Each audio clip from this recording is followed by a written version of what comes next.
I seen Block at the 50 years of hip hop I was thing. about to say that. And it's interesting because when I walk in, Big Bang was like, all right, wait,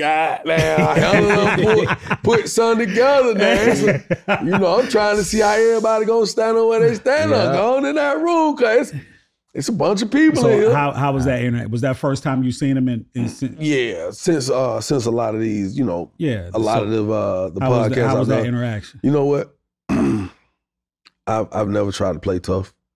I ain't never tried to dog nobody's name. Even if I told a story, if that's how the picture was painted, that's just how it was. That's just what it was. I wasn't blatantly trying to put horns on your head and draw the goatee like you was the devil, my nigga. But I'm telling your truth. I'm telling the truth for what I really lived through. And if that's how you took it, then so be it.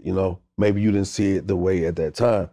So when Block came out, he was like, it was. I really was like, we out here. What we doing? I mean, because it wasn't on no rah-rah. I'm like 50 years. I'm a part of this now. I'm thankful for you because I take it back. I saw Block at we actually filmed something for Love and Hip Hop. We wasn't filming it for Love and Hip Hop. It was actually an event where they gave us all awards for 50 years of hip hop. City Hall. It was really huge. Yeah, I remember, yeah. And was that the one we did New Face? Yeah. Exactly. Joc was there that night. Yep. Yeah. Come on, man, quit playing. No, man. stop with saying I ain't trying. You saw a kid in the building. Man, look, and that wasn't even a shot. I wasn't even. I know. Because I must have left because me and New Face was hosting. I was definitely there. Yeah, because I pulled up with the shit on and showed them the CD. I must have left, nigga. Shit, goddamn. Once we get a certain age, we start forgetting shit. It's okay. Sensitive ass. My nigga OG. I just asked him. Old don't mean original. It might mean old to something. Hey, shit, it's an old guy. Yeah, I was there. Shit, I'm just saying I must have left, man. But it was funny because I sat back and I watched a lot of things happen because, as I said in another interview, me and 2 Chainz, we never had beef, but we had some misunderstandings that could have gone sideways just because of the people involved. And, me and Chainz hadn't been on the same accord for some years. I was hurt by it, I ain't gonna lie, but the world don't know it because I never expressed it. I just was like, all right, bro, keep doing you, I'm gonna keep doing me. No love lost, it's just, I thought we would be in a better place at this point in life. Yeah, it was Southside. So when he got up there and he accepted his award, and he stopped and looked toward me, 2 Chainz. Oh, we went from and he said, I know. Yeah, so, I was there. And 2 Chainz looked over there and he said, Joc, I love you. I sat back in my seat at that moment like, excuse me.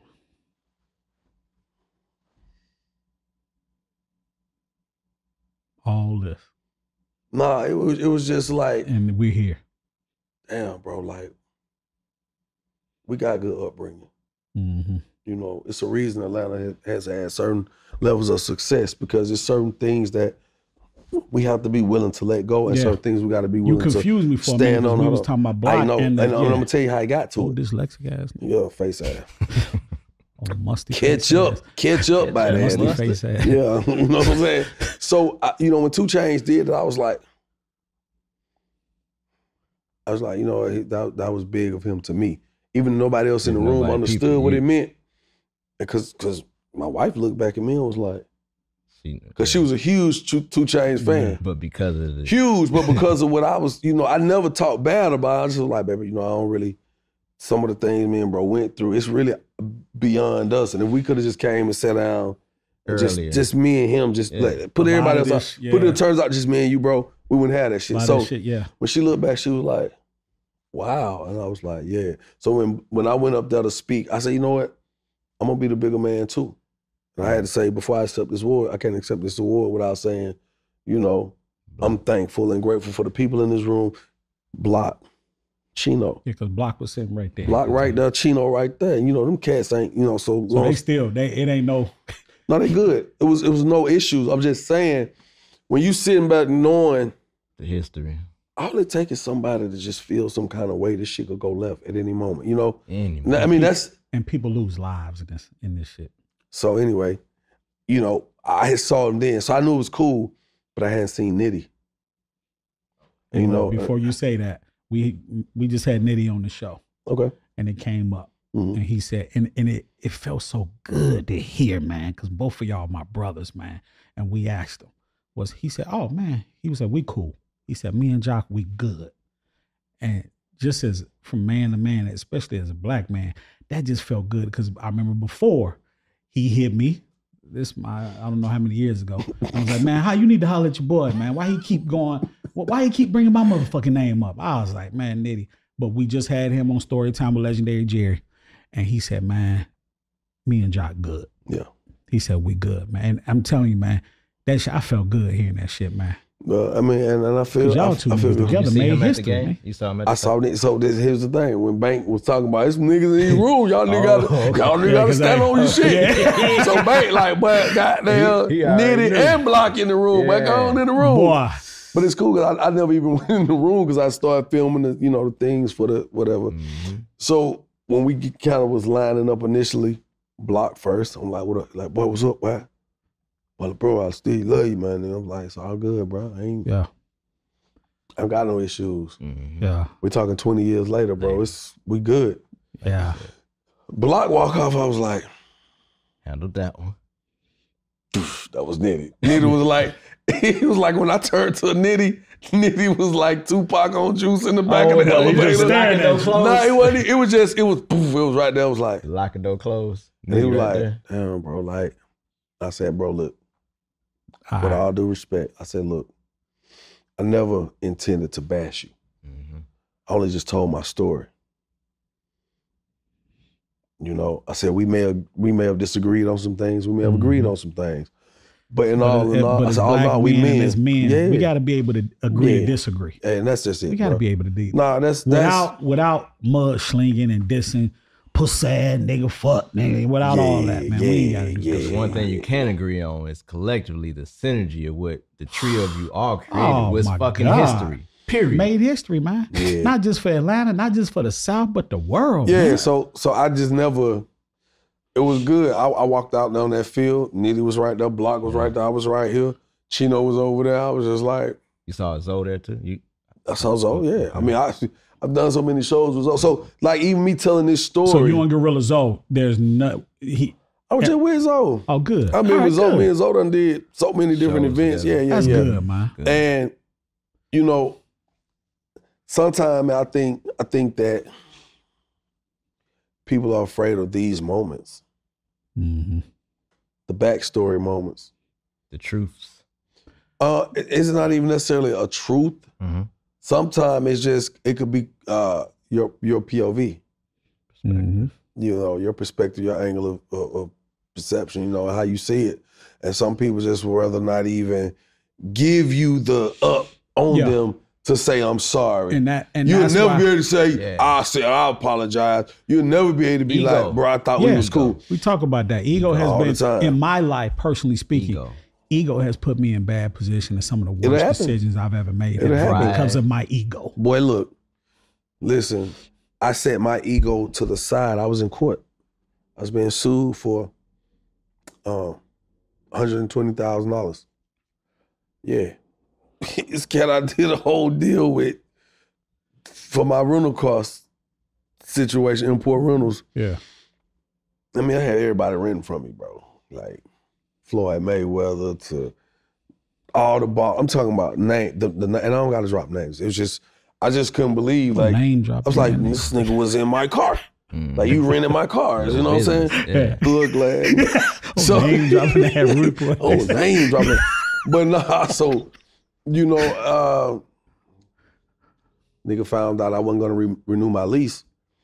Nigga hit me with a bill. Like, boom, yo, yeah, I need $120.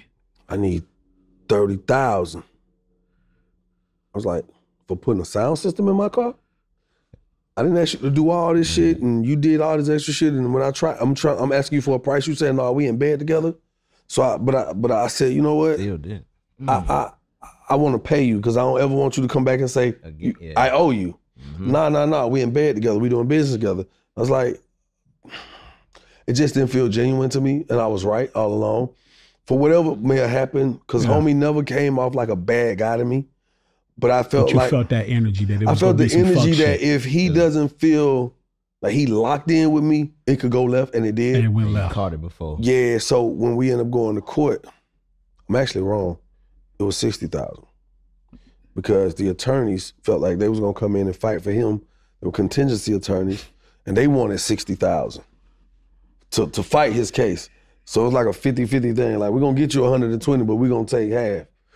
And I never forget sitting in that courtroom, and I mean, my attorney broke it down so good. The guy got on the stand.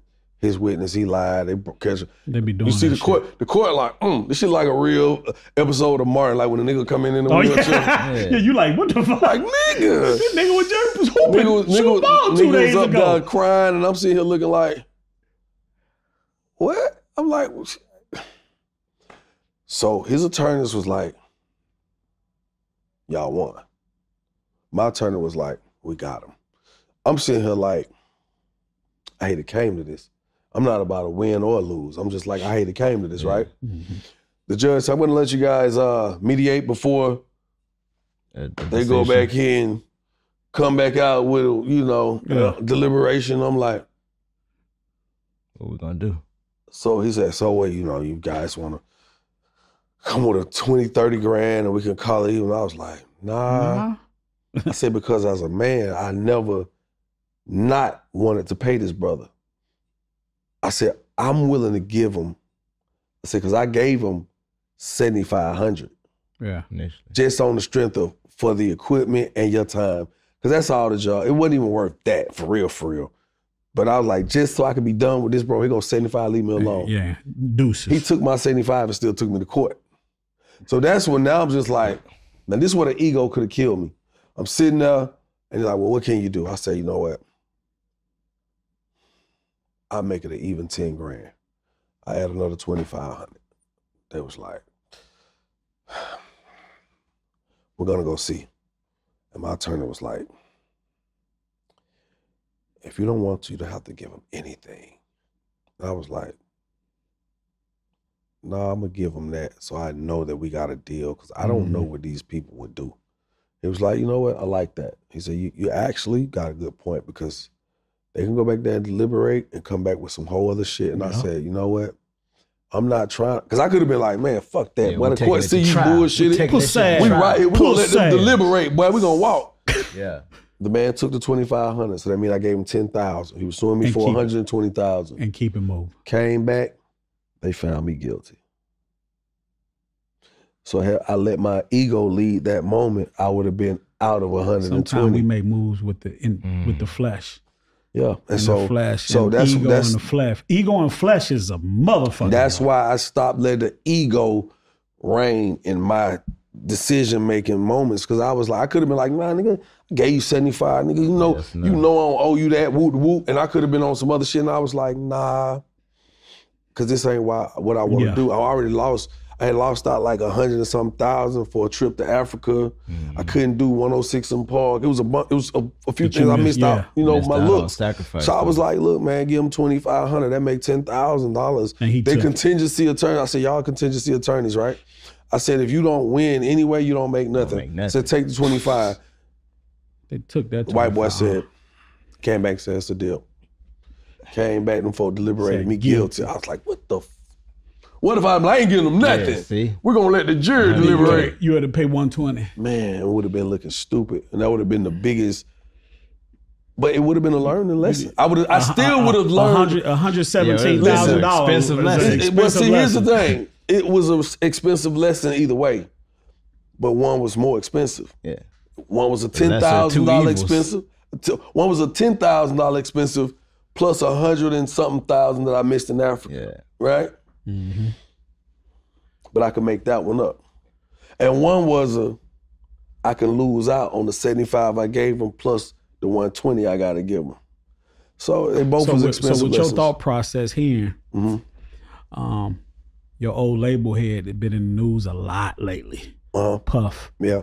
What advice would you get to Puff right now? Because this shit is all over him, man. And I don't know how he's moving, whether it's in the flesh or ego. Let's keep it 100. Like,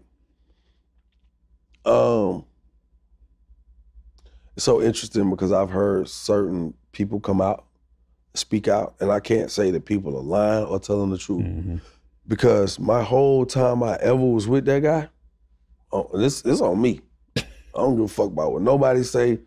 I do care. Let me not say. That's your camera right there. Let me not look say. into your camera. I'm looking at mine. Storytime with Legendary Jerry. We got Yung Joc here. Even though I can say I don't give a fuck, that's an ego thing too. It kind of like I don't give a fuck. It don't concern me, but it does because my stint with Bad Boy and Bad Boy South, I never seen these moments. Not one time. In the parties, around this thing, pause. Here we go. Because you thought I don't know. I know. Because you thought. He thought. Look, you see, that's how we got to walk on eggshells. We've been doing it for years. And I wasn't even look. I was gonna let you see. I know. Damn. But it ain't even you. It's the people that's gonna watch this.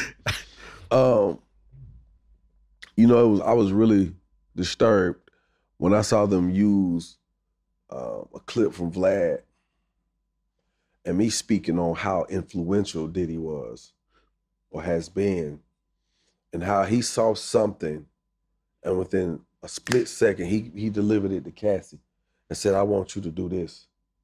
And I was right there in that moment to experience it. And she did it and it created a wave. Women went to doing it. Size their head shake. And I was like, oh. So they used that to fuel the narrative that he was manipulative or controlling. Mm-hmm. And I never could kind of understand why did they lead with that? He didn't walk up and slap, bitch, you gonna cut your hair. It wasn't like that. He said, baby, Cassie. And it was so genuine. It was so, I thought it was seen like, it. I never, ever seen them beef.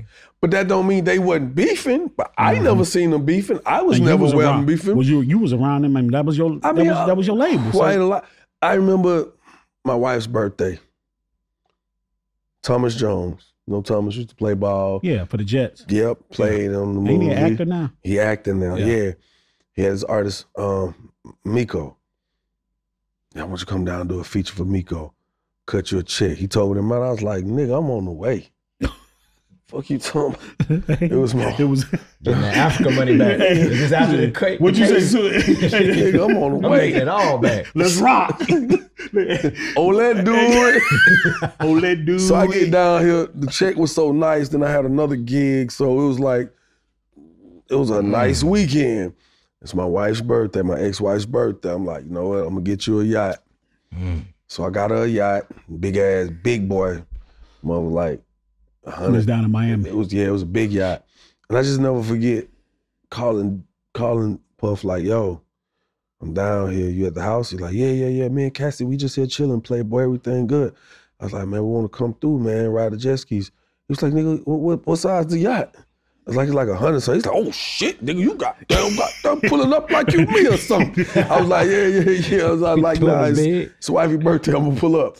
And I'll never forget pulling up, and everything looked so like a fairy tale. You know what I'm saying? No, that house he got down on Star Island. I'm just saying they appeared to be good. So I never seen none of this crazy shit. And I'm not saying that like, you know, people haven't done things in their past, but if unbeknownst to me and I'm not privy to it, I'm never gonna speak on and say, well, you know, they say, I know what they say, but I myself, I was around enough and I never seen one moment where it looked like he didn't love that woman. Mm-hmm. But if I was a character witness right now, it's somebody on her side that would be looking at me like, if he only knew. But I don't know, so I can't speak on that. It's just like we both been married and went through divorce. Yes. If you talk to us, yes. And new face, if you talk to us, we'd be like, yeah, man, this is. People always like, what was the reason you got divorced? That's such a loaded question. Yeah, loaded. Now, you ask our ex-wives. They will unload that mother, unpack. You got time? You ask sit down. I'm gonna go fix something to drink. Yeah. For me, it's simple. I can say A, B, C. Yeah. So I get what you're saying. Yeah. It just goes back to what I would tell Diddy, as far as the whole concept of giving him advice. My dad always told me, plan your work and work your plan. I think at this point, it's such a tsunami of it's a barrage of allegations and things of such and scrutiny that he got to take this time. You know, I saw a picture at Christmas and he was with his family. And I was like, you know what? Don't play into this. Spend the time with your family because we don't know what type of stress this man under. You know what I'm trying to say? I seen a recent picture and I saw the picture. He was looking a little scruffy. But stressful. Nigga, you don't go to sleep for a few days and don't shave.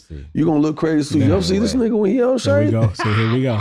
I get this nigga all kind of accusations and allegations. And they gonna stick on how this nigga look just off. Here we go with it. We've been doing this for years. Watch out. We've been doing this shit. And look, and we promised. Look, and we promised before the show. Go ahead. You know what I'm saying? You're right. You probably won't. You know what I'm saying? But I'm just saying. So, Stonewatch Jackson. I'll take it. You know, beef. I like that shit. Hey, look, you gotta look. Okay, but I like this shit though. Yeah, but I definitely would tell him. I would say, you know, default settings. Yeah. Gotcha. Reset. Default settings will save us a lot because a lot of times we get so far beyond those default settings that we forget. Yeah. You know, you go back, like a person like you know why you're so special to our culture? Because you have encapsulated a lot of the default settings. Yep. A lot of the archives, the artifacts that has made us great as a culture, music and entertainment, especially right here in Atlanta. And it's times you'll walk up and show somebody some shit. Although they were there, they went through it, they experienced that great moment that you encapsulated. Mm-hmm. You took it and archived it. When you bring it back out, nigga, special, man. Damn, I forgot about that. Dog, it's certain songs could come on and I'll be like, oh shit, I did do a song with, I forgot you know what I'm trying to say? So a lot of times we get so far away from our default settings that those are the very settings that will put us back in the mode to return to greatness. Yeah. You know what I'm saying? So if Diddy, you know, he does reset. We bring Bad Boy out, man. He called Joc. Yo, I got one for you, Playboy. Can you hop on this one? Bad Boy ready to go. We need you, Playboy. Would you do the song? I'm gonna go sit down at the table with him. Okay. That man helped change my life. He did. That. You know, because at the end of the day, again, no matter what the allegations are that are out here about him and against him, I never saw them. I myself have been accused of things I did not do. You understand what I'm saying? Some real life-changing scenarios. I remember. That could have had me where I'm not even here today. So I would love to sit down and say, I would love to sit down and say, so what's the plan? What's your angle? The plan. What's the plan first before you work it? Before I even get it, what's the plan? Board. Yeah. Because we're talking about one of our greats, man. That's a fact. You know, here you go. You got a R. Kelly. You got a Bill Cosby. Shit, Michael Jackson. Michael Jackson, but they hit him a few times, but they never stuck. Rob and Bill, they got them. So when you take and look at some of our greats, and we like, damn, hold up. These have been some, especially Diddy. Diddy was considered a gatekeeper. Diddy was one of them ones when he saw something crazy, he come out and stand up for the culture, not just the culture, for shit, vote or die. Our society, change. Before you heard of Jeezy say trap or die, that man was talking about vote or die. That man was running marathons and trying to excel and anything he put his name on. And if that wasn't inspiration for the aspiring, I don't know what is or was. So I'm not gonna just jump on board something that's like, oh yeah, because people are, but I'm also not gonna be in the space to act as if we're not human. And that mistakes can't be made or weren't made. I just have to take my hands off of the situation in total, and I pray for all parties involved. That's how I do it. That's my diplomacy in the situation. Yeah. And through this whole conversation, man, we've talked about your entrepreneur, successful in music and business, and And this brother from Detroit, how did we get to the point where 4-2 Doug come out and say, before I go broke like Joc, I didn't like that narrative, and then Ego again. How did, when you first heard it, Ego, how did you feel? But what was that about? I understand. I see. You know what? If I slap you right now, I gotta know, here's a few consequences. I could be charged for slapping you. You might charge me for slapping you. You might up the fire me up. Our heart may never ever fuck with me or do any kind of business with me ever in the future for doing something like this. It could create an issue right here. So I'm gonna be thinking about all the consequences involved before I do anything, before I commit to doing anything, right? Then I also gotta understand, what did you do to make me slap you? Or how did we get here? So I take it all the way back to the concept of me doing the whole campaign for Pull Up and Go. This was a app, a service like Twitter. I mean, like Uber. Okay, it was a subscription-based app. They came to me, they sought out marketing from me. They said, man, you always going viral. Use it to make some money and something like this, and we got you a percentage. And I said, okay. I said, hey, put me in the car. People took I'm that gonna do shit and this. ran with it, man. So two of the people that was in the backseat of the car actually worked for the company. You get what I'm saying? Now all of a sudden you broke and you driving Uber. Here's the thing, because as a society and as a culture, we can't see ourselves taking that risk, gambling our status to take care of our family. It's like, that's called leverage. I said, look, they was like, well, you gonna do what? I said, y'all gonna see the whole thing. Let me cut you off. It reminds me of the actor that was on the Cosby Show. They took pictures of the brother while he was working. Yeah. And it worked for him. It worked for him. But this man was doing what he had to do to put food on his table. But we in such a fucked up place as a culture, especially as a people in the black community, where this man is doing something legal. Yeah. He working, taking care, doing what he got to do to get a check, and y'all taking pictures of him trying to clown him. So it goes especially back to when he's shit, been so far removed from the spotlight. Right. And then he's like, where he's finally like, I'm comfortable just doing what I do to get by. Yeah. Whether people recognize me or not, I'm good. Then suddenly somebody see it and it's a new thing decades later. So then they see you and, this motherfucker Joc driving Uber. So think about it. Somebody see him like, nah, he ain't just do that, bro, really. He probably really doing it. And that's, you got people who don't know what you're doing. We don't know the move. We don't know the moves you made to land this podcast. It's not like the NFL or the, it's not MLB or NBA where everybody knows your contract, how much money you get when you sign. We don't know, were you the first round pick for this podcast? Nobody knows that. So we just look up and see it happening one day. So in this space, nobody was following what I'm doing as far as like for money outside of me having my own syndicated morning show, being on Love and Hip Hop.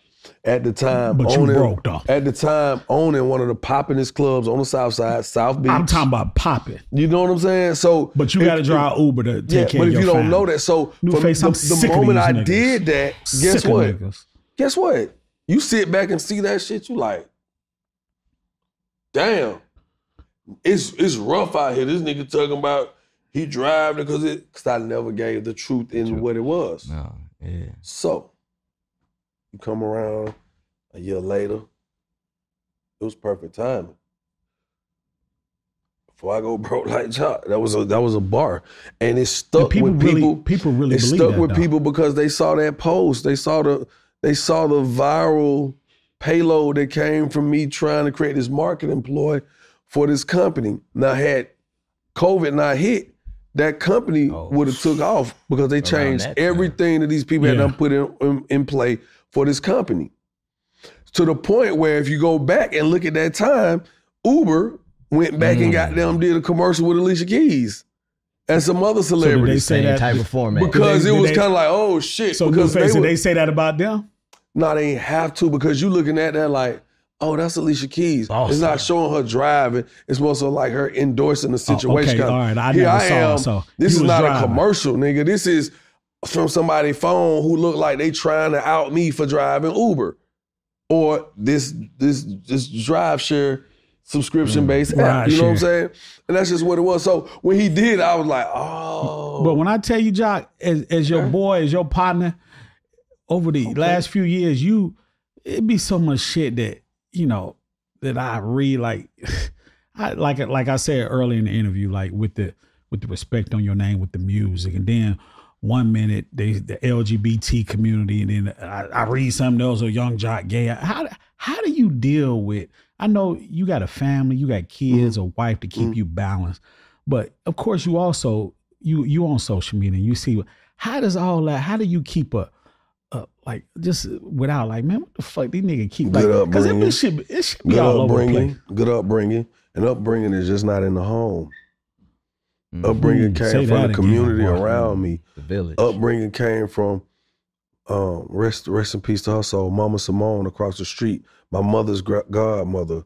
You know, a good upbringing came from Pastor Reverend E. Taylor, Pastor Jones. You know, these were factors in my life. Good upbringing comes from my father, my mother. Good upbringings come from my older siblings. Good upbringings come from certain teachers I had, certain counselors.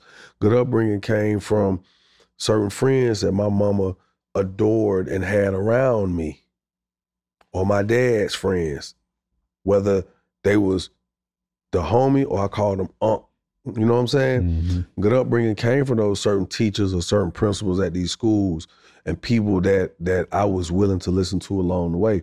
And I always understood that, you know, let everything die down, let your emotions subside, then you can think clearly before you jump out here. So a lot of times when I see certain things, I just like, and I'm aware of the notion that, guess what?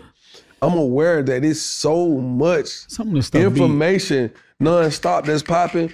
We're going to talk about you today. Oh, tomorrow. Tomorrow, next week, and you out of there. New story. Kanye and Kim story next. Oh, man, it's going to be something. Yeah. And although it just be people, like I said, as your people friend, would go back and point out I'd be stuff. I'd be like, man, come on, man. We got dog, man. But guess what?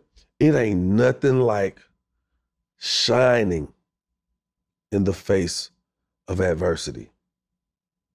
Some people just say, look adversity in the face.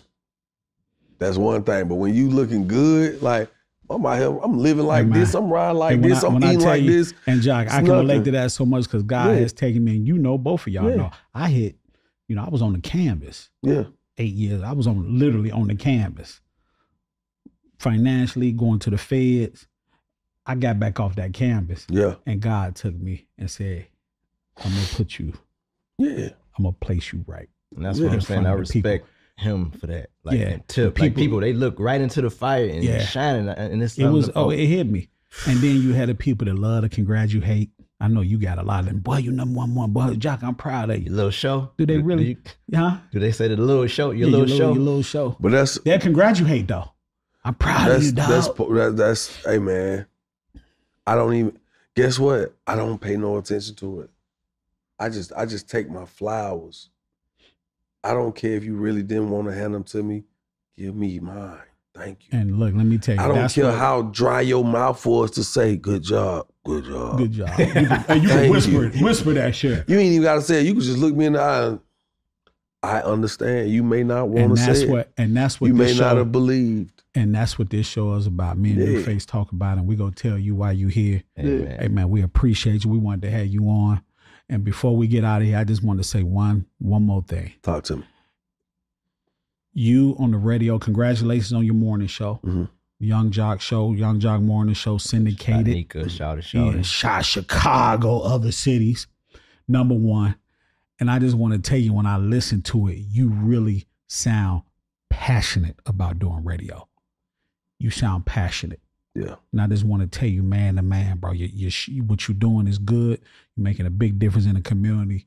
Hey, man, I'm proud of you just as a partner, bro. No, I appreciate that, boy. Hey. And I got two flowers, just a couple flowers to say, because they say Newface was there. And I've seen early comedy, right? I've been in the Uptown comedy, following these guys for years. Tip have supported them. But I went to his birthday party at Uptown Comedy Corner. and before all these people were transitioning to comedy, it was Joc. Yeah. Standing up. Michael Blackson was there. K-Dub was there. He was on that stage telling jokes. Yeah. So we love Tip 2 years in doing your shit and everything. Joc was doing. I'm that dude that pulled up in the parking lot when he had the tuxedo and the perm. Yeah. That had that perm. Here we go with this. Perm to the side. Well, it wasn't a perm. It was a press, but hey. Yeah. Old bootleg, old Goodwill pimp. Old fake Goodwill pimp. We're going to go with it. You know what I'm saying? Put it on the wall. Hey, look, man. So I just want to tell both of y'all, man, hey, I love you, boy. I love you. Storytime with Legendary Jerry. Every week, every Wednesday, we got a guest like this. Please make sure YouTube, you subscribe. Look, I said subscribe. Like, comment, Apple subscribe. Podcasts, the iHeartRadio app. Man, y'all tune in every Wednesday. We got, like this dude. Y'all can't see who those that's listening, they can't see. He got on one of them old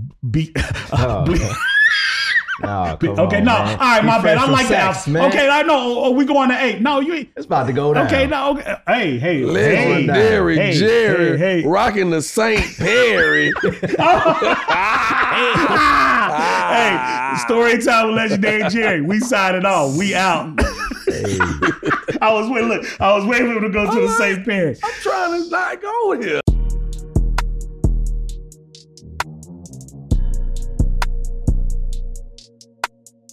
Storytime with Legendary Jerry. Of course, every week we have that special New Face was there. He's always there. New Face is everywhere. And he's got a song with our brother Yung Joc. New Face, do your thing, man. Man, we got the receipts, right? We got the receipts. Always. And how we keep coming up with these legendary guests. That's what we do. That's Storytime with Legendary Jerry, baby. Man. That's what we do. And we got the JOC, man. First, I always go to the introduction, the earliest memory. Keeney would be on the radio talking about Royal Peacock. Yes. Royal Peacock. Every time I'll be early in the morning. I used to make the shirts for Rashawn Ali, CJ. I would make shirts and they would wear on the birthday bash. Oh, Rashawn, CJ. Everybody. Hey. Wow. And they was damn. Wow. That shit was like ebony and ivory, boy. Both of them was fine. Wow. 18 morning show. Shout out to CJ and Rashawn. I love both of them. Every morning. And they doing great things. And Akini, man. Yeah, and Akini, my dog Akini. So he would always shout out Royal Peacock. So I decided to go. In a neighborhood. You know, I'm new. I wasn't a visitor. I got here in Freaknik 94. So it was clubs that I didn't know it was dangerous. I just showed up. I showed up. So I showed up looking like some Detroit shit. One door to get in the club up the stairs. 94, 30 years ago. So we get up here and there's a couple people. I think B.O.B. was there performing. Packed, it's small as shit. But then you perform. I'm like, oh. See, and I think this was before the dance. I think definitely before the dance. That's what it was. But people reciting the words. There's people like I'm new to it, but the excitement, they knew you, they were there clearly for you. I'm like, oh, this is something, you know. But then the transition happens. Next time I see him 106 and Park, Juice Box, everything, MTV. So I've been a fan since then. You know what I'm saying? And I bring out, you know. I see this, bro. Damn. Man, my face was not that fat, though. God, dog. I thought that was Biggie for a minute. Hey, man. Hold on, man. So I said, look. John, that was before you had that surgery? Bro, I ain't had no surgery, but my face went that fat. But how you lose that much weight? Look at it, y'all. Well, my face that fat. Look. As long as you know me, have you ever seen me in person? Yeah, that gotta be. Yeah. John. You was that big, man. No, bro. But like you was a clump. What? You look bad. Why they got you that big, man? Put that boy on the cover. You was that big for real, dog. Nah, yes, you was, bro. dog. They wouldn't have just made that up. Wait, this the come up DVD? Yeah, early one.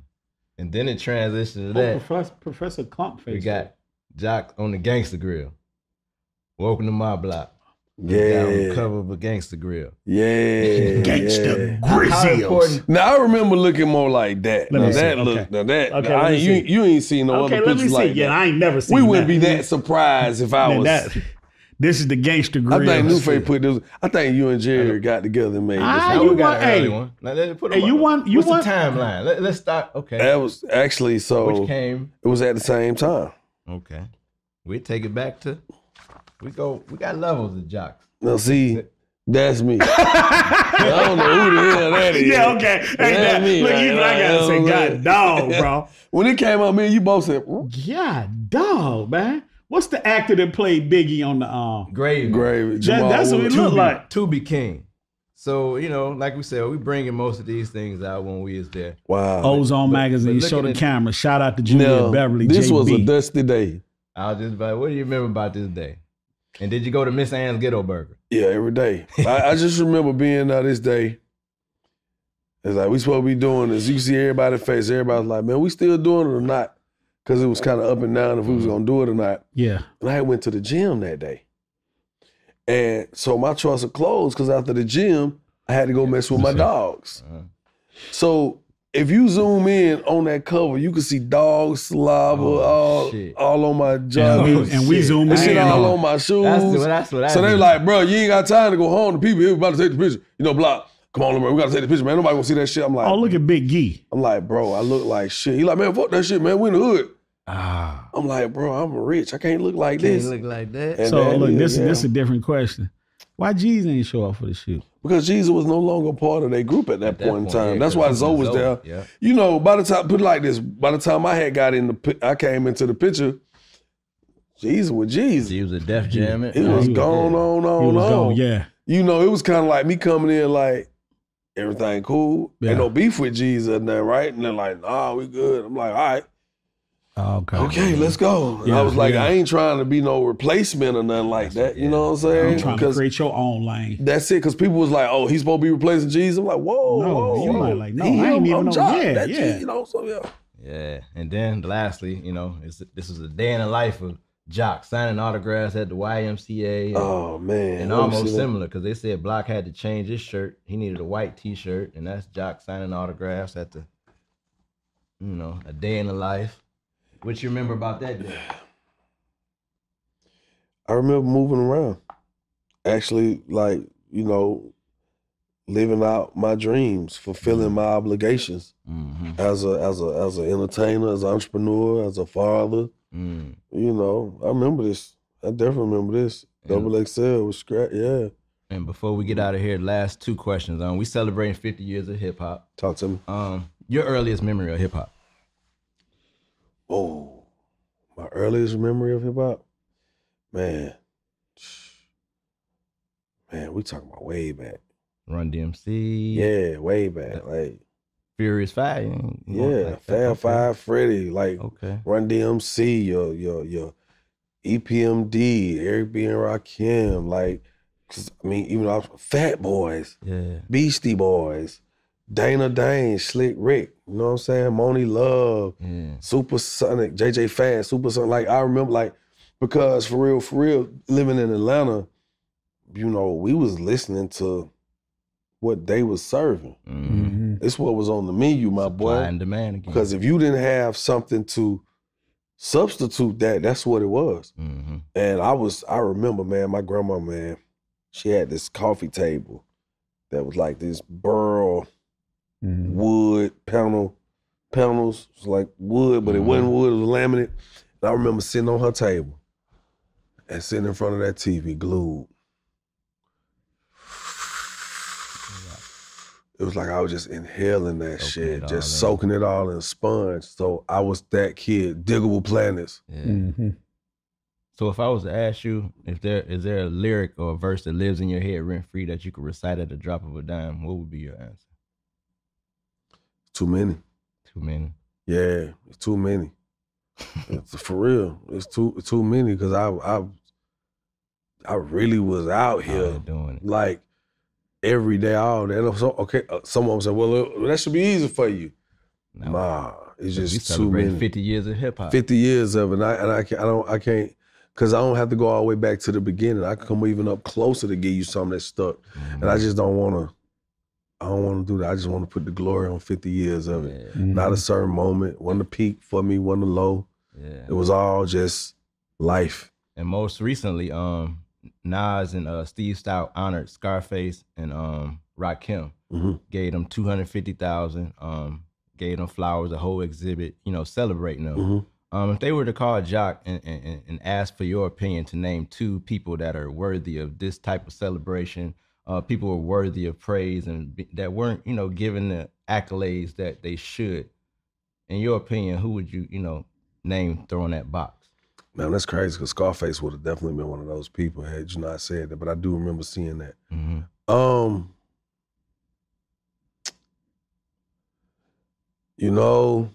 Slick Rick, Andre 3000. Okay. You would get him that money? Yeah, they probably don't need it. I don't give a fuck what they need. Cause that, that's just like seeing a badass chick who, she bad. She get compliments all day, but you got to give her shit. You like, girl, hey, she don't need your compliments. She don't need your money. There's plenty of cats throwing money her way.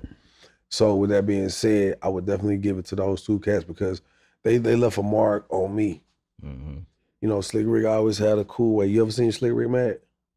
No. Have you ever seen me mad? Man being around. Who, you? I mean, just not, we ain't talking about on a personal level, just from what the world has seen. Have you ever really seen me mad outside of, you see what I'm saying?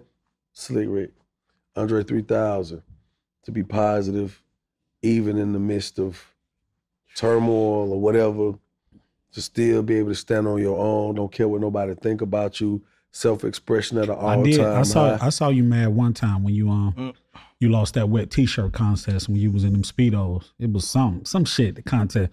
Oh, and yeah. You was wrestling some dude. Y'all was. Yeah, and I bammed his back out, pause.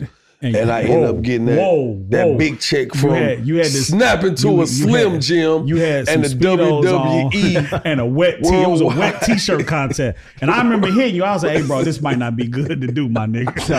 I said, let me just announce that bullshit. Because then somebody be like, exactly. So, hey, these are jokes. We joked. But for real, motherfucker think that shit. Joc was really in the wet t-shirt contest. Nah, but I definitely got to give it to those two for me. There's some other people I could name, but I think those two because they stood out in my head so much early on as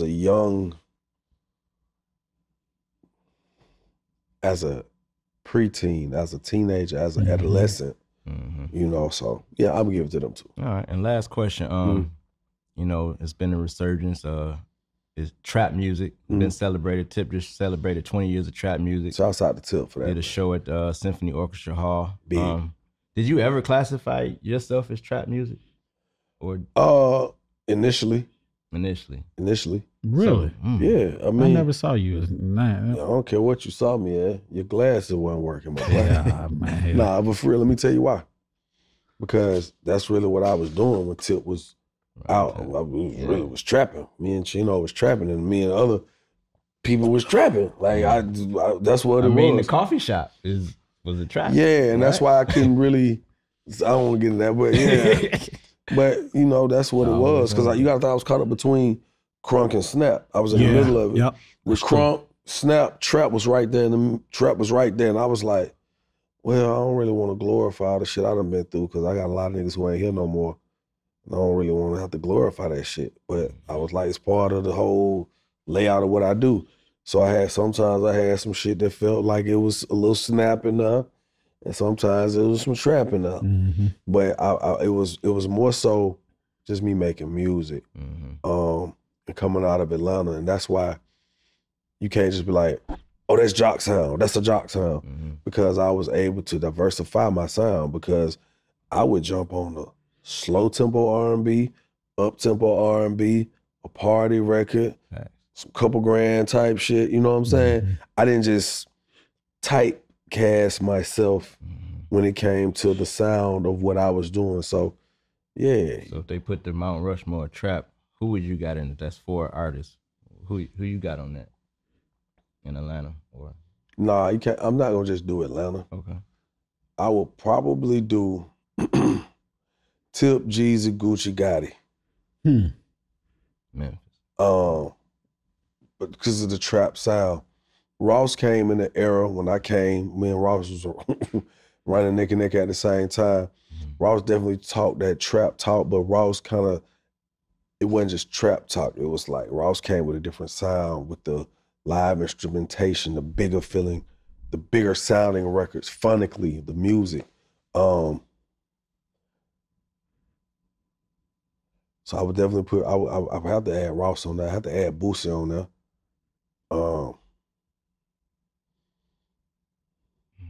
because you had people coming from other places.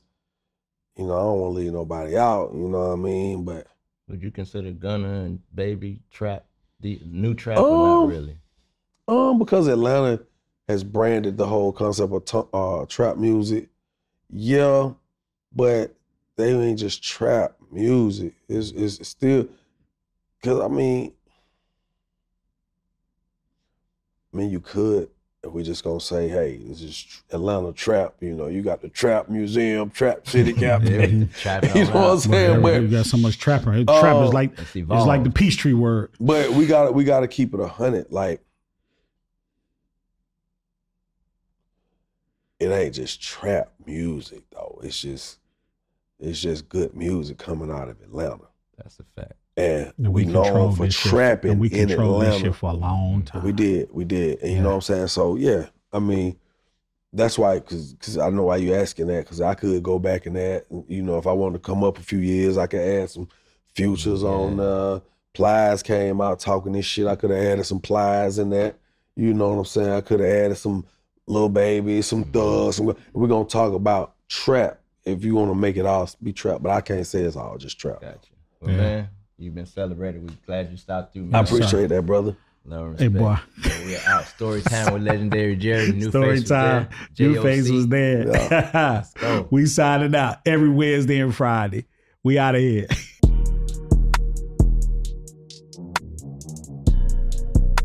Storytime with the legendary Jerry is hosted by me, the one and only Jerry Clark.